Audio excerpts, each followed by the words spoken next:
Everybody, this is the psychology of human relationships, and we are going to talk today about self awareness, who you are. Okay? And so the first thing to talk about is what was called the Johari Window. Johari doesn't have a specific, it's not a person's name, it doesn't have a specific definition. But anyway, it was developed to illustrate various parts of you. So there is something called the open self, which is composed of things known to you as well as known to others. Things like the way you look, the sound of your voice. Okay. And then also you have something called the hidden self. This is composed of things that are not known to others but known to you. Things you hide, things you don't divulge, things involved with things from the past that you feel shame or guilt or remorse or you're not done with. You don't want to discuss them. One thing could be that thing you stole from the store. You don't talk about that with people. Then we have what's called the blind self. That's not known to you, but known to others. That could be something like you have a great voice, but you don't realize that, although others who have heard your voice know that. Yes? Very interesting, isn't it? And then the last thing is something called the unknown self. Not known to you, not known to others. All the things like that. Things, skills and attributes and talents that you don't know yet, and other people don't know yet. Things you have yet to see about yourself that others don't really know. Interesting. Yeah. So this is something to keep in mind, that the things that you know about that you don't know about yourself that you then know will change boxes, change window panes, if you will, if you're looking at the Johari window on your PowerPoint. Things that you decide to talk about become part of the open self. Things you already know. That will move. So these boxes move more towards the open self as you get older, but everybody has a part of themselves that they don't talk about with others, that they really never share, that remains in the hidden self. And it isn't necessary to discuss those things. We're going to talk about what that is. I call it the lockbox. We're going to talk about that when we talk about self disclosure within the context of developing closer relationships. Okay. So you have two versions of you. You have a perceived or unguarded version of yourself. We call it the public self. This is the way you. I'm sorry, the private self. Private self. This is the way you. You really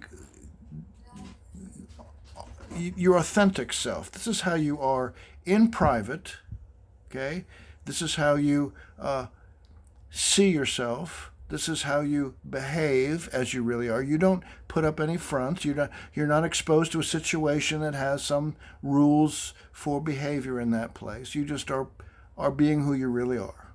And then we have the public self. The public self is the presenting self.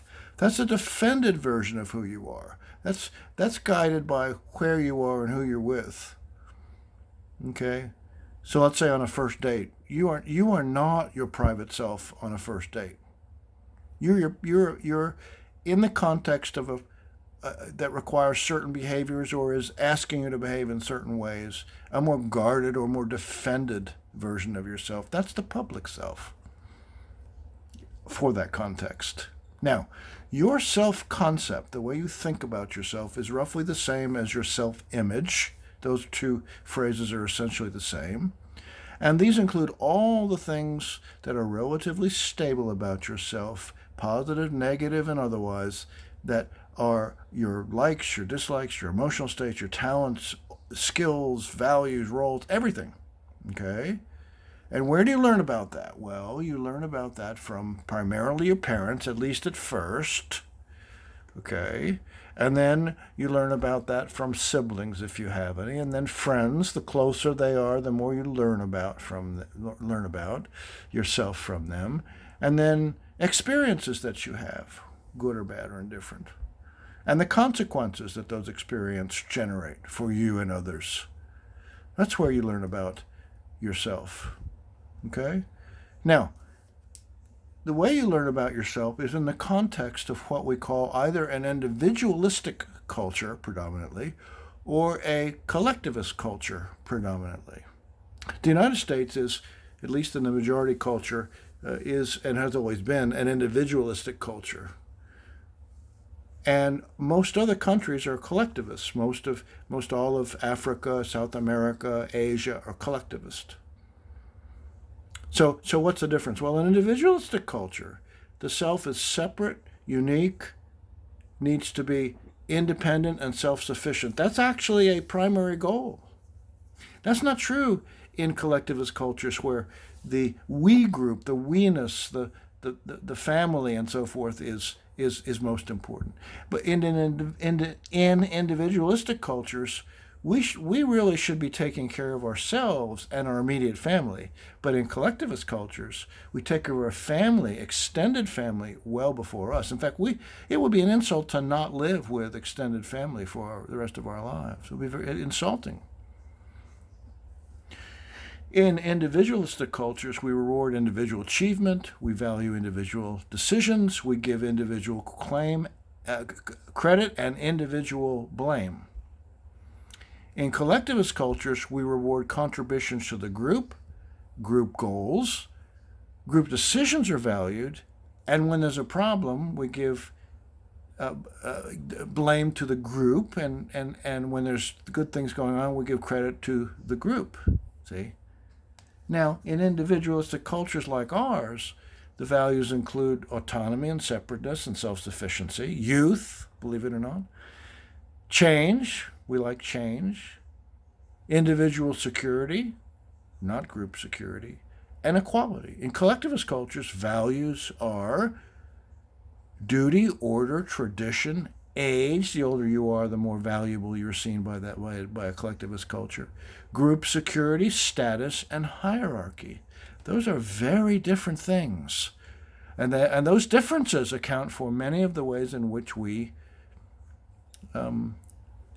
see ourselves, but also the way in which we communicate with people who are not part of our culture. All right. That is very interesting because what it brings is a way to understand that the rest of the world does not see us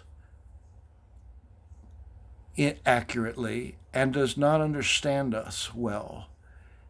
The reverse is true. We do not understand other cultures. In fact, we understand collectivist cultures less than collectivist cultures understand us, even. Okay?